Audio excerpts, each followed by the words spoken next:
África, tua voz é tão rara, mas está nos quatro cantos do mundo. Conhecimento e ancestralidade são pérolas negras para nos ensinar. Não é só você ter esse papel, vamos esquecer esse negócio da ficha. Olá, meu nome é Matheus Henrique da Silva Oliveira, eu sou estudante do curso de teatro aqui na Universidade Federal do Acre, e este roteiro ele foi desenvolvido pela nossa pesquisadora Liliana Piedade de Oliveira. Este vídeo é feito através da pesquisa do projeto Pérolas Negras, Afro-Brasilidades e Usos Públicos da História, desenvolvido pelo NEABI UFAC. Nesse vídeo vocês conhecerão um pouquinho da trajetória de uma pérola negra, considerada como a maior das maiores poetisas brasileiras e uma das primeiras mulheres a escrever poesia erótica, ainda durante a Primeira República do Brasil. Ficaram curiosos para saber quem é essa pérola? Hoje apresento para vocês a poetisa Gilca da Costa Machado. Filha de uma família de artistas, Gilca da Costa Machado nasceu em 12 de março de 1893, no bairro de Estácio, no Rio de Janeiro. Seu pai, Hortêncio da Gama Souza Melo, descrito como Gilca como culto, bonito, inteligente e boêmio. Seu bisavô, Francisco Barreto, foi um famoso repentista baiano. O avô materno, Francisco Pereira da Costa, era violinista e sua mãe, Teresa Costa, foi uma heroína bonita e inteligente, enfrentando todas as dificuldades da vida sem desânimo, conseguindo obter um nome de relevo no teatro e no rádio. E foi justamente a mãe quem transmitiu todos os ensinamentos para que Gilca pudesse ter uma educação formal, pois o Estado brasileiro da época não estabelecia um sistema de educação pública e gratuita, visto não haver o compromisso com os direitos sociais da Constituição de 1891. A mãe de Gilca foi então a figura central em seu lar, e a quem a poetisa dedicou seu primeiro livro Cristais Partidos, publicado em 1915. Nesse vídeo, é essencial falar sobre o feminino que marca a subjetividade de Gilca, tendo como referência essa mãe que conseguiu construir a carreira nas artes e sobreviver dela, assim como sustentar e formar a filha, tornando-se um exemplo de autonomia que uma mulher pode alcançar sem estar à sombra de um homem. Segundo a historiadora Marina Vieira de Carvalho, sua casa, como a da maioria das famílias afro-brasileiras até hoje, parece ter como figura central não o pai, mas a mãe, que entra para a memória de Gilca como uma grande heroína na luta pela reexistência de si e dos seus. A maternidade aqui se confronta com a categoria mãe das sociedades modernas ocidentais, que alimentam a idealização de mulheres que são esposas subordinadas e impotentes, em uma posição hierárquica na qual o masculino é superior. A maternidade assumida pela mãe de Gilca e pela própria poetisa, quando se tornou mãe, reinventa a matripotência, termo proveniente da filosofia iorubá. Os iorubás são um grupo étnico-linguístico da África Ocidental presente no Brasil devido ao uso da sua mão de obra escravizada. O conceito de matripotência tem sido utilizado para descrever os poderes materiais e espirituais que derivaram do papel procriador de Iá. As Iás são geralmente traduzidas pelas sociedades ocidentais como mães, mas tal tradução não confere ao mesmo significado para ambas, pois elas eram uma base da organização social e simbólica, com poderes e autonomias que as diferenciam dos significados da maternidade nas sociedades modernas ocidentais. Segundo a professora e pesquisadora nigeriana Oyeronke, o ethos matripotente expressa o sistema de senioridade em que a Iá é sênior, venerada em relação às suas crias. Como todos os humanos têm uma Iá, todos nascemos de uma Iá, ninguém é maior, mais antigo ou mais velho que Iá. Esse posicionamento de ser empoderada e autônoma, como o exemplo da mãe, fez com que Gilca da Costa, ainda no tempo de escola, aos 13 anos, fosse vencedora do concurso para eleger a melhor poesia do Brasil, conquistando os 3 primeiros lugares. Concurso lançado pelo jornal A Imprensa, um dos mais importantes da época. Foram os poemas Falando a Lua, Rosa e Sândalo, este último apontado como erótico. Segundo a historiadora Marina Vieira, Gilca apareceu na redação, acompanhada de sua mãe, com trajes simples de quem pertencia não aos salões da Belle Époque, mas aos distantes e temorosos subúrbios do Rio de Janeiro. E segundo a poetisa, os patrocinadores duvidaram da autoria dos versos, alegando que seriam muito avançados para uma garota tão jovem. Assim, inicia-se a escrita pública de Gilca Machado, marcada pela crítica à sociedade de sua época. Alguns de seus poemas problematizam a posição na sociedade de mulheres não brancas, negras em particular, e de condições socioeconômicas vulneráveis. Sua escrita, em forma de denúncia dos problemas causados pela modernização, enaltece os elementos da cultura e da vida dos afrodescendentes e economicamente pobres. Entre esses poemas podemos citar Bahia, Negra Baiana, Samba, Dança de Filhas de Terreiro e Mocambos de Recife. Negra Baiana, Feira da Água do Menino, delícias expostas à beira do mar. E à noite indagando com fala de afago. Iaiá, o que é que quer comprar? Da bata bordada de alvíssima alvura emerge um pescoço de ônix, reluzente e os braços carnudos.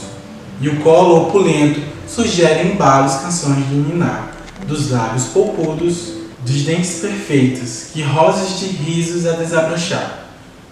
Ô negra baiana, de curvas tão turvas, nos gestos macios, na voz carinhosa, és branco manjar. Bahia das artes, Bahia da ciência, Bahia da vivência. De fraternidade ao progresso, não permita superar a negra baiana, que é todo exotismo, que encanta o turismo e em sua ignorância lições sabe dar. Ô negra baiana, de estranha figura, que rezas ensinas, contra a desventura que a todos prometes.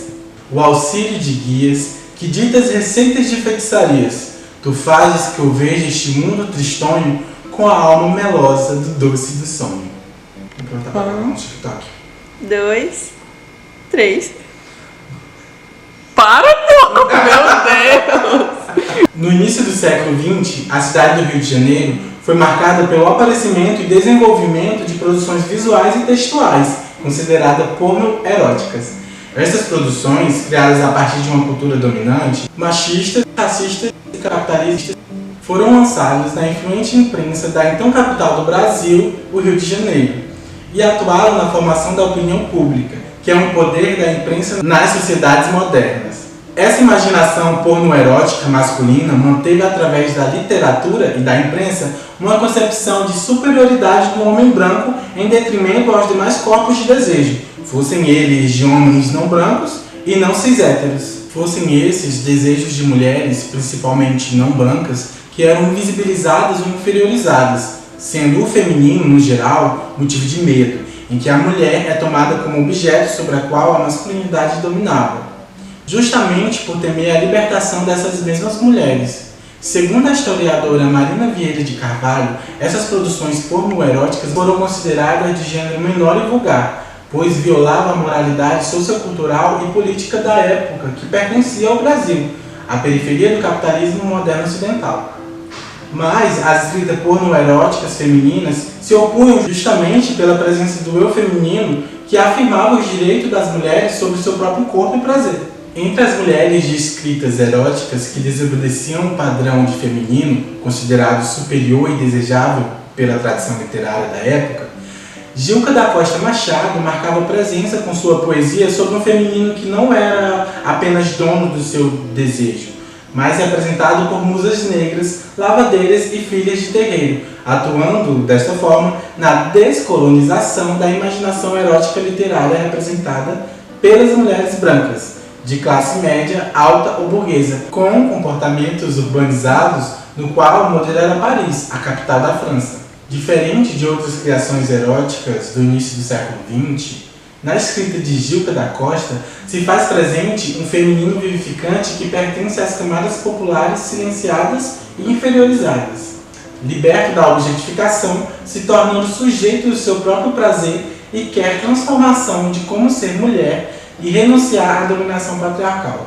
Tal singularidade na escrita de Gilca Machado teve como consequência os ataques constantes em sua carreira, direcionados tanto à sua escrita quanto à própria autora, pois além de mulher, Gilca era afrodescendente, socioeconomicamente vulnerável e trazia isso em seus poemas, diferente dos seus e de suas colegas do meio literário. Em 1910, Gilca da Costa casou-se com o poeta, jornalista e crítico de arte Rodolfo Machado, a quem dedicou alguns de seus poemas, como Aranhol Verde, publicado no seu livro de estreia, Cristais Partidos, de 1915, assim como Cabelos Negros, Hélios e Eros, do livro Estado de Alma, de 1917, esse último dedicado aos seus 2 filhos. No mesmo ano em que se casou, fez parte do grupo que fundou o Partido Republicano Feminino, cujo objetivo era mobilizar as mulheres na luta pelo direito ao voto. Em 1923, aos 30 anos, Gilca ficou viúva com o falecimento de Rodolfo Machado. A viuvez fez com que suas publicações se tornassem cada vez mais escassas, pois foi desprezada pelo meio literário e jornalístico. A única oportunidade que lhe apareceu foi o trabalho de diarista na Estrada de Ferro Central do Brasil. E depois, com a ajuda de um amigo, conseguiu abrir uma pensão para sustentar a família, onde cozinhava para os seus antigos companheiros de letras. Mas em 1920, Gilca conseguiu publicar um livro, Meu Glorioso Pecado, considerado pelos críticos como o ponto alto do desejo feminino. Já em 1977, depois que Gilca já havia sofrido diversos ataques pessoais e profissionais e por isso se afasta do meio literário, Jorge Amado lhe enviou uma carta dizendo que ela foi escolhida por ele e outros escritores para ocupar uma das cadeiras dos imortais da Academia Brasileira de Letras, visto que tinham mudado seu estatuto e começavam a aceitar escritoras mulheres. No entanto, Gilca recusou o convite, pois, segundo a própria poetisa, o meio literário causava-lhe nojo. Foi através do verso que Gilca colocou em cena em outro erotismo, no qual as mulheres deixam de ser objeto para serem sujeitas de seu próprio prazer, acompanhado da denúncia social de seu tempo, com destaque para a beleza de mulheres inferiorizadas ou invisibilizadas pela tradição literária, mulheres negras e economicamente vulneráveis. Segundo o pesquisador Moreira, Gilca da Costa não apresentava um eu poético marcadamente negro, mas em conflito, pois apesar de não se identificar como afro-brasileira, as aparições das temáticas negras aparecem em aspectos socioculturais, como em seu último livro, Velha Poesia, de 1965, quando retrata Dança de Filhas de Terreiro e Samba.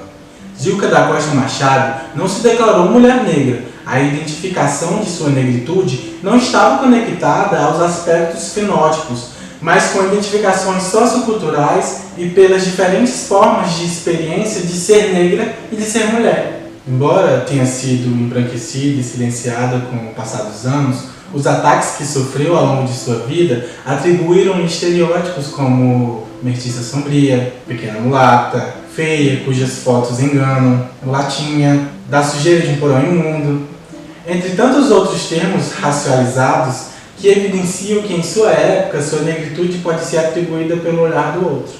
Dentre as críticas que recebeu e que evidenciam esse olhar, destacam-se as feitas por Humberto de Campos, que classifica a escrita gilcaniana como ardor da mentalidade crioula.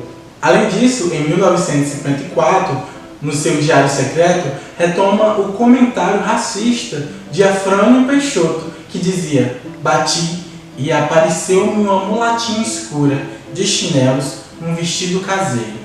Perguntei se era ali que morava. Dona Gilca Machado. Sim, senhor, sou eu mesma", respondeu-me a mulatinha. Em algumas fotografias, como em uma das edições da revista Careta, de 1917, é possível perceber a diferença de cor entre o braço e o rosto de Gilca.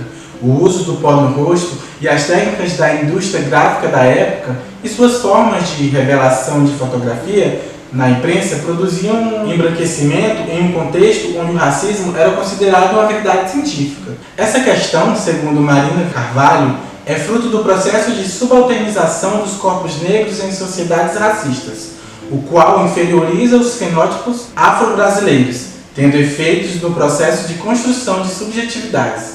Ou seja, na construção da própria identidade amparada no modelo da humanidade construído socio-historicamente como superior à branca. Os ataques que sofreu fizeram com que Gilca Machado se retirasse da cena pública, passando o restante de sua vida com sua mãe e dedicando-se quase exclusivamente à carreira artística da filha Elis Volúzia. Apesar de não publicar, Gilca nunca deixou de escrever e o feminino vivificante das suas poesias se desdobrou nos espetáculos de dança em que Eros, sua filha, se apresentava. a primeira a dançar samba de sapatilhas, a primeira a dançar descalça no Teatro Municipal, e quem tem por coreografia mais celebrada o espetáculo intitulado Macumba. Gilca Machado foi a única mulher afrodescendente e socioeconomicamente desprivilegiada do seu período a publicar ficções pornoeróticas e instalar mulheres silenciadas da sociedade brasileira. Deixou de entrar para a história do Brasil como a primeira mulher premiada pela Academia Brasileira de Letras por não se enquadrar no feminino dos homens de letras. Mas a sua vida e poética são importantes para a construção de outras leituras e interpretações da nossa história. Se você gostou desse conteúdo, deixe o like, compartilha e siga o nosso canal. Teremos muitos vídeos ainda das nossas pérolas negras, afro-brasilidades e usos públicos da história. Tchau, tchau! Gêmea solene memória, choram as histórias que o tempo escondeu. Falam do fundo da terra, o canto que ecoa é um presente meu e seu. Mãe África, tua voz é tão rara, mas está nos quatro cantos do mundo. Conhecimento e ancestralidade são pérolas negras.